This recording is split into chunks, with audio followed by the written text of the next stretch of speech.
Bon samedi à celui qui me suit ou qui me suivra. La paix de Dieu est avec nous. Que Dieu nous bénisse abondamment. Que Dieu te bénisse, toi qui me suis et qui me suivras.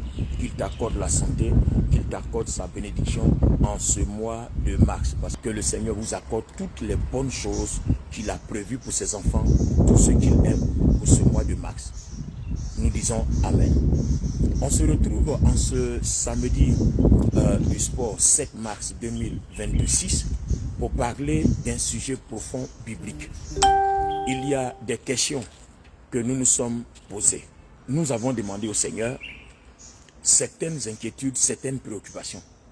Il y a certaines situations qui font des inquiétudes et des préoccupations. Par exemple, je me les suis posées, ces différentes questions-là. Et je sais que tu te retrouveras dans ce que je dis.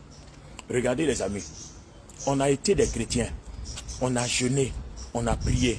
Il nous a été dit que si on jeûne compris, on aura la bénédiction de Dieu, on verra la gloire de Dieu. Mais les amis, on a jeûné, on a prié, on n'a pas vu. Et puis au fur et à mesure, on persévérait dans nos jeûnes et dans nos prières. C'est maintenant que l'ennemi nous malmenait, nous maltraitait. Beaucoup sont tombés dans le péché, beaucoup sont tombés dans des blocages, des situations difficiles.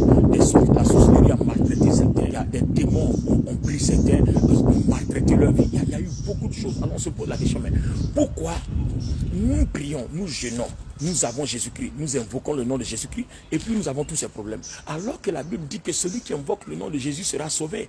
Or nous savons que le mot salut, quand on le décrit en grec, on l'explique, on sait que ça inclut prospérité, délivrance, le salut éternel. Il y a toutes sortes de grâces qui accompagnent le salut. Mais pourquoi dans nos jeûnes et nos prières, nous n'avons pas toutes ces choses? Alors les amis, il y a quelque chose qui nous manque. Cette chose qui nous manque là, c'est qu'un jour, j'étais en prière. Et puis, dans mes luttes, je dis bien dans mes luttes, à la quête de solutions et de réponses, pendant que je priais, j'étais en train de mener une prière de combat, je priais, et puis j'entends la voix du Saint-Esprit. Moi, j'ai su que c'était le Saint-Esprit, parce que la voix me dit, ce n'est ni par la force, ce n'est ni par l'intelligence. Comme me dit, ce n'est pas par tes stratégies, ce n'est pas ta détermination à crier, à mener les combats que ça se produit. Il dit, mais c'est pas mon esprit.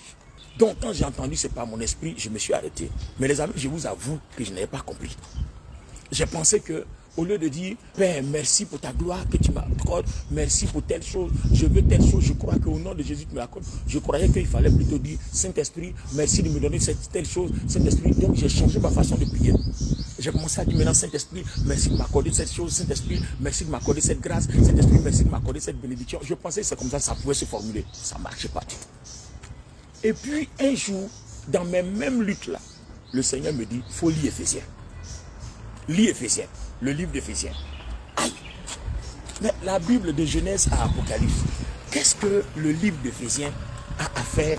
Qu'est-ce que le livre d'Éphésiens fait à faire? On pouvait me lire, lis Genèse, lis Exode, lis Deutéronome, lis tout ça. Mais il me dit, lis Éphésiens.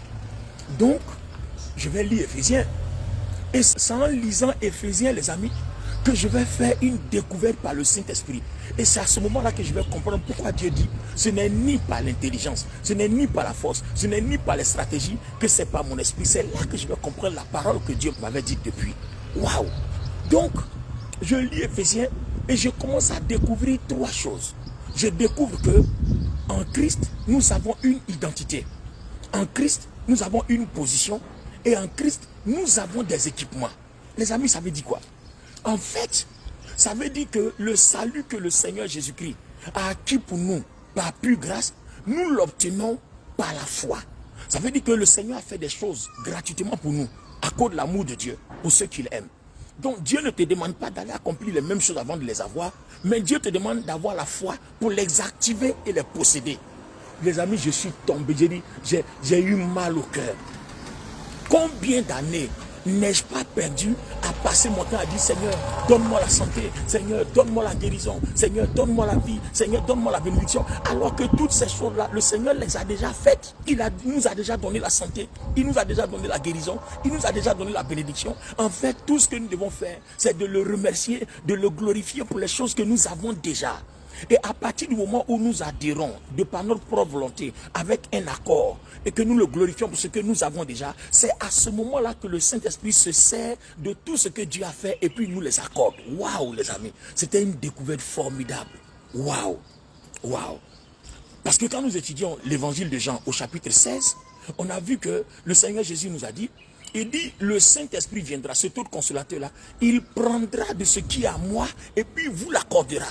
Donc en fait, le Saint-Esprit, son ministère, un de ses rôles premiers, c'est de prendre tout ce qui est de Jésus, de nous l'accorder. Ça veut dire quoi? C'est-à-dire, c'est de confirmer ce que Dieu a déjà fait pour nous. Donc, il ne va pas faire maintenant ce que Dieu a déjà fait.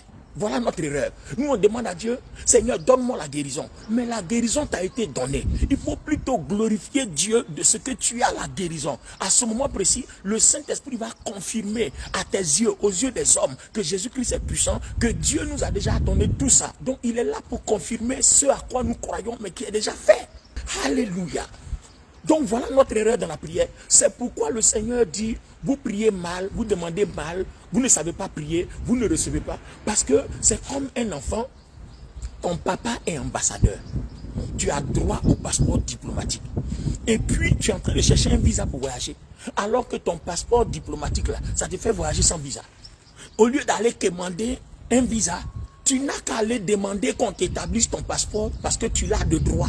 C'est inscrit dans la constitution, c'est inscrit dans toutes les lois du pays qu'en tant qu'enfant d'ambassadeur, tu as droit à un passeport diplomatique. Donc tu ne le commandes pas. Tu loues ton papa de ce que tu as un passeport qui te permet de voyager, d'aller partout où tu veux. Voilà, pourvu que ton papa te dise, va ici, ou bien ne va pas ici, ne va pas là. Donc ton passeport diplomatique te permet d'aller où tu veux, selon la direction de ton père. Vous voyez, c'est un peu comme un député. On dit, bon, le député a volé, on va le mettre en prison. Les amis, je raconte n'importe quoi, hein, mais regardez un peu ce qui confirme les Écritures. On dit le député a volé. On va le mettre en prison. Et puis on prend le député, on le met à garde à vue. Mais vous pensez que quand son avocat va venir là, son avocat va dire non, pardonnez, il a volé, on reconnaît qu'il a volé, ne le mettez pas en prison. L'avocat va dire, monsieur le juge, monsieur le président, on reconnaît qu'il a volé, d'accord. Mais moi, ma plaidoirie, mon plaidoyer ne va pas sur le sens qu'il a volé ou n'a pas volé. La loi dit, et c'est inscrit dans la Constitution, que c'est un député, qu'il ait volé, qu'il n'ait pas volé, il est couvert par une immunité parlementaire. Donc, vous ne pouvez pas l'arrêter, donc relâchez-le. Le juge, là, il a cœur, il n'a pas cœur. Il a bu couragine, il n'a pas bu couragine, quel que soit son degré de courage. Il ne peut pas le maintenir, il ne peut pas le transférer, il ne peut pas le déférer pour qu'il fasse la prison. Il est obligé de le libérer parce que l'avocat, là, en allant, il sait qui celui qui s'en va défendre est. Donc, l'avocat sait qu'il s'en va défendre un député et il connaît les droits de ce député. Il connaît ce qui est déjà acquis pour le député. Donc, quand il s'en va, lui, il ne va pas pour discuter, non, pardonnez, il a volé. Il ne va pas pour négocier une peine. Il va pour dire, ouais, c'est vrai, il a volé, mais comme il est député, comme il a une immunité, donc je me sers de son immunité, libérez-le. Alors que nous, les chrétiens, on ne se sert pas de notre immunité, on ne se sert pas de notre grâce d'être enfant d'ambassadeur, enfant de Christ, enfant de Dieu. On ne se sert pas de nos privilèges et on se comporte comme des esclaves. Des gens qui sont encore à un niveau, nous demandons, Seigneur, j'ai besoin d'argent, Seigneur, j'ai besoin de me marier, Seigneur, je suis stérile, mes entrailles n'enfantent pas, Seigneur, j'ai besoin de ceci, Seigneur, je suis atteint de cancer, Seigneur, je suis atteint d'insuffisance rénale. Pourtant, le Seigneur Jésus a dit, on dit Lazare est malade, il dit non, non, non, attendez, cette maladie n'est pas pour la mort, elle est pour la gloire de Dieu, attendons.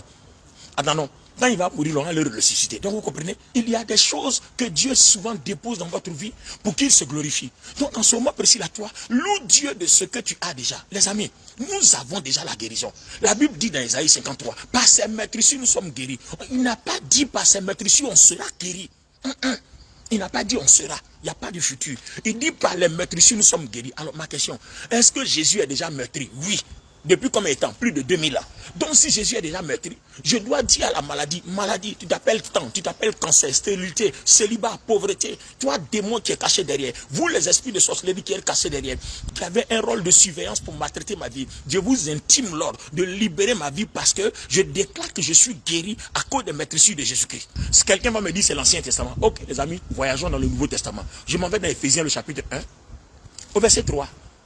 La Bible dit, nous avons été bénis. Donc, au lieu de parler général, J'ai dit, j'ai été béni. Donc la Bible dit, nous avons été bénis, tous ceux qui ont cru en Jésus, nous avons été bénis de toutes sortes de bénédictions dans les lieux célestes en Christ. Toutes sortes de bénédictions et toutes sortes de richesses. Donc regardez bien la conjugaison. On a déjà été bénis. C'est-à-dire, le verset ne nous dit pas, on sera béni ou bien on est sur le point d'être. Non, on a déjà été béni. Donc là où tu es, que tu m'entends, tu es déjà béni. Donc c'est pas maintenant tu vas le dire au Seigneur, je veux tel travail. Seigneur, je te glorifie parce que j'ai été béni pour avoir du travail. Je te glorifie. J'appelle maintenant ce qui n'existe pas à exister parce que c'est déjà fait pour moi. Et comme un homme ou une personne, une femme ne reçoit que ce qui lui a été donné du ciel, alors ce qui a été déjà prévu pour moi, je l'appelle et je déclare que je le possède. Au fur et à mesure que vous priez comme ça, que vous possédez votre identité, au fur et à mesure que vous priez ainsi, vous êtes en train d'appeler à l'existence ce qui n'existe pas. C'est à ce moment-là que le Saint-Esprit entre en jeu. Parce que ce n'est pas vous qui travaillez. Le Seigneur a déjà tout accompli par grâce. Maintenant, vous activez par votre foi. C'est-à-dire, vous adhérez au principe. Parce que la foi, c'est quoi? C'est l'accord que vous donnez à Jésus-Christ de régner sur vous. C'est l'accord que vous donnez à Jésus-Christ pour dire à partir d'aujourd'hui, je suis d'accord que tu marches, que tu diriges ma vie. Je suis d'accord de marcher selon tes principes. Donc la Bible dit quoi? Quand nous avons accepté Jésus, que nous avons été baptisés, nous avons été unis au Christ. Et 1 Corinthiens 6, 17 dit que comme nous sommes unis au Christ, nous faisons un seul esprit avec lui. Donc, de par notre union avec le Christ, nous avons été bénis de toutes les richesses dans les lieux célestes en Christ. Donc, quand je cherche du travail, quand j'ai mes diplômes, quand je vais passer un examen, Seigneur, je te glorifie. J'ai été béni en Jésus-Christ de toutes les richesses dans les lieux célestes. Alors je prophétise que tout esprit qui s'attaque à moi ne s'attaque plus à ma personne, mais s'attaque à la parole. Je m'inscris dans cette promesse. Tu es un Dieu fidèle, tu ne mens point, tu veilles sur ta parole pour l'accomplir. Et comme tu veilles sur ta parole pour l'accomplir, j'ai confiance et je te loue de ce que, Seigneur, tu ne te dédies pas, tu ne te contredis pas. Révèle que tu es dans ta parole, révèle que tu es Dieu. Je déclare que je possède mon examen, je déclare que je possède cet entretien d'embauche, je déclare que je possède ma guérison, je déclare que je possède ma victoire. Tout esprit assigné à me nuire, à m'attaquer, à m'empêcher de devenir une bonne personne, je commande que leur échec est évident. Parce que Colossiens chapitre 2, le verset 13-14 dit, Jésus-Christ l'a déjà vaincu, il les a déjà vaincus, il a arraché leur pouvoir, il a arraché leur force, il a arraché leur autorité. Donc à partir de cet instant-là, ils n'ont plus de pouvoir contre moi. Je prophétise que j'ai le pouvoir de marcher sur eux, j'ai le pouvoir de dominer sur eux. Et pendant ce temps que je parle, maintenant je suis en train de marcher sur eux. Vous voyez, quand nous faisons ces confessions, ces déclarations et ces proclamations, nous permettons au Saint-Esprit d'agir. Pourquoi? Parce que par notre foi, nous activons dans notre vie ce que Dieu a déjà réalisé. C'est ça, activer notre identité. Donc, vous voyez, donc nous battons pour essayer par nos stratégies d'accomplir les choses. Mais le Seigneur ne va pas nous suivre dans ce mouvement. Alléluia. Dieu ne va pas nous suivre dans un mouvement. Parce que ce n'est pas maintenant que notre foi va amener Dieu à créer ce qu'il a déjà créé. Non. Ton papa est ambassadeur. Et puis, tu as droit au passeport diplomatique. Ou bien tu es député, tu as droit à l'immunité. Et puis, tu es en train de supplier qu'on t'accorde l'immunité. Mais on va demander, mais lui là même là, est-ce qu'il sait qui il est? Est-ce qu'il sait vraiment qui il est? Parce que voilà un député qui supplie pour avoir son immunité, alors qu'il n'a qu'à revendiquer, il n'a qu'à proclamer, il n'a qu'à déposer avec autorité sur la table devant le juge que j'ai l'immunité. Le juge va lui dire, oui, tu as volé, c'est vrai, tu es coupable, on doit te mettre en prison. Mais bah, le jour où tu n'auras plus l'immunité, on te mettra en prison. Donc vous comprenez que le jour où vous ne serez plus unis au Christ, le jour où vous ne serez plus chrétien, alors à ce moment précis-là, les démons pourront faire de votre vie ce qu'ils veulent. Mais tant que vous êtes enfant de Dieu, c'est votre identité. La Bible dit quoi? Au commencement était la parole était avec Dieu, la parole est Dieu. Et puis on sait jusqu'au verset 11-12, il dit à tous ceux qui ont reçu la parole qui est Dieu, qui s'est fait chair, qui est Jésus-Christ, à tous ceux qui ont reçu ce Jésus-Christ-là, Dieu leur a donné le pouvoir de devenir enfants de Dieu. Donc quand vous êtes enfant de Dieu, vous avez un privilège qui est déjà acquis. On dit que dans le ciel, vous avez été bénis de toutes sortes de bénédictions. Donc à partir du moment où vous êtes enfant de Dieu, vous commencez à activer ces bénédictions par la foi. Vous les déclarez, vous les confessez. Et vous dites à Dieu, vous les possédez. Vous dites à l'ennemi, il n'a pas le droit de vous arrêter. À partir du moment où vous confessez ça, tout esprit qui s'attaque à vous, s'attaque à Dieu, s'attaque au principe. Donc vous voyez que vous vous couvrez, vous vous protégez. L'ennemi ne peut plus vous atteindre parce que vous activez un projet de Dieu autour de vous et dans votre vie. Donc celui qui s'attaque à ce projet, s'attaque à Dieu. C'est à ce moment-là que Dieu endosse tous nos combats. Il prend les responsabilités de combattre nos combats. Le Saint-Esprit prend les responsabilités de combattre tous nos combats. Donc les amis, voici comment on peut prier pour activer notre identité? Comment on peut appeler à l'existence ce qui n'existe pas et cela va exister? Les amis, ce que je dis, ça paraît simple, mais il faut expérimenter. Si vous n'expérimentez pas, vous n'allez pas comprendre ce que je dis. Alors, c'est à partir de cet instant-là que le livre d'Éphésiens devient un des plus grands livres de la Bible. Parce que ce livre-là nous montre tout ce dont nous avons pour activer notre identité, notre position et nos équipements que nous avons en Christ, tous nos privilèges. Mais aujourd'hui, je parle seulement de notre identité. Alors, assois-toi un peu, les amis. Vous qui me regardez et vous qui allez me regarder, marquez une pause, posez-vous la question. Qui suis-je? Et moi, je dis, je suis Olivier Bonny. Alors, Olivier Bonny, et alors? Oui, et alors, c'est pas grave. Mon papa n'est rien, ma maman n'est rien. Oui, d'accord. Mais Jésus-Christ, c'est quelque chose. Donc, j'ai Jésus-Christ, je suis né à lui. Donc, si je suis né à Jésus-Christ, ce n'est plus moi qui vis, c'est Christ qui vit en moi. Donc, c'est la vie de Christ qui coule en moi. Donc, si la vie de Christ qui coule en moi, je parle aux cellules de mon corps. Je parle à tout organe vital endommagé. Je lui commande de recevoir la vie de Christ, d'être renouvelé, d'être régénéré, d'être transformé, d'être guéri. Le Saint-Esprit va le faire parce qu'il dit par les maîtres ici de Christ, nous sommes guéris. Voilà comment on prie pour recevoir une guérison, on prie pour recevoir une délivrance. Donc, le fait de savoir qui tu es, ça te permet de savoir ce que tu as. Ça te permet de savoir ce que tu possèdes, ce que tu peux déclarer, ce que tu peux manifester, ce que tu peux transformer, le miracle que tu peux opérer, les pouvoirs que tu as, que tu peux gérer. Donc, il est important de savoir qui tu es. Oh, les amis, on n'a qu'à se dire la vérité. Présentement, je suis en Côte d'Ivoire. On n'a qu'à se dire la vérité. Le fils ou bien la fille du président Alassane Ouattara s'en va dans un service. C'est un exemple, hein, je raconte n'importe quoi. Hein. S'en va à la SODECI pour aller payer sa facture. On arrive, il y a un rang. Et puis, toi et moi, on va aussi à la SODECI pour aller payer nos factures. Ou bien à la CIE, on arrive, il y a un rang. Les amis, vous croyez que le fils du président ou la fille du président qui arrive avec des gardes de corps et tout ça, quand il arrive là, on a déjà appelé là-bas, il y a mon fils et ma fille qui arrivent. Qui a cœur pour mettre l'enfant là dans le rang? Qui a courage pour mettre l'enfant là dans le rang? Quand on voit même la voiture qui l'accompagne, on voit les gardes de corps qui l'accompagnent, c'est même pas l'agent même qui est à la caisse. Hein. Le directeur sort, il vient prendre l'enfant là, lui on l'envoie au guichet spécial et puis il paye sa facture, il sort. Les amis, pourquoi? À cause de son identité. C'est à cause de son identité. Quelqu'un va dire non, ouais, il fait ça parce que son papa est président. Mais attends, vous pensez que quoi? Son papa est président, donc le président là, c'est un pouvoir. Il y a des privilèges, il y a des grâces, il y a des faveurs qui sont accordées à cette profession, à cette fonction. Donc s'il y a une grâce qui est attachée à la fonction, mais on bénéficie de la grâce, comment voulez-vous que je sois président et puis je ne bénéficie pas de la grâce qui accompagne ma fonction présidentielle? Attends, les amis, vous aussi. Même si vous êtes jaloux, vous ne pouvez pas dire ça. D'accord? Comment vous pouvez être un ministre et puis vous ne bénéficiez pas des faveurs, des grâces qui accompagnent votre fonction? Même quelqu'un qui est méchant même ne peut pas faire ça. Vous comprenez? On dit non, ouais, ils sont dans le pays, ils bouffent l'argent, ils vont se... Mais hey, mon ami, on dit quand on est président, quand on est ministre, quand on est premier ministre, ou bien quand on est ambassadeur, quand on est député, il y a une immunité parlementaire, il y a certaines fonctions, il y a certaines grâces, il y a certains avantages qui accompagnent la fonction. Donc il est normal, tout à fait normal, à partir du moment où cela est inscrit dans la Constitution et dans les lois, qu'on profite de ces avantages. C'est la même chose que je suis en train de dire pour quelqu'un qui est en Christ, qui a des privilèges, tu dois bénéficier de tes privilèges. Tu ne dois pas te comporter comme un mendiant, quémander, ou bien rester en train de pleurer parce que tu as prié, ça n'a pas marché. Non, bénéficie, profite, on te demande de profiter de tes faveurs, de tes avantages, c'est tout. Profite de ce que Dieu a déjà acquis pour toi. C'est ça. Il y a des avantages qui accompagnent ta vie, ton identité en Christ. Tu es enfant de Dieu. Il y a des privilèges divins. Il y a la puissance divine. Il y a la gloire divine. Il y a la grâce divine. C'est mis à ta disposition. Profite de ça. Il faut que tu parles contre les démons avec ce privilège. Il faut que tu parles contre les sorciers avec ce privilège. Il faut que tu parles contre la maladie avec ce privilège. Il faut que tu parles contre la pauvreté, la misère, tous ces esprits-là qui te maintiennent en esclavage. Il faut que tu parles contre eux avec ce privilège. C'est tout ce qu'on te demande. Et c'est à ce moment-là que le Saint-Esprit agit. Alors, regardez, je vais définir le rôle du Saint-Esprit, vous allez voir vous-même. Regardez, hein, vous êtes un député, et puis on vous arrête. Et le policier même qui va vous arrêter là, qui va aller vous mettre en garde à vue là, quand on va lui dire, le monsieur que tu as arrêté là, il est sous immunité, hein, il t'a pas monté sa carte, il dit oui.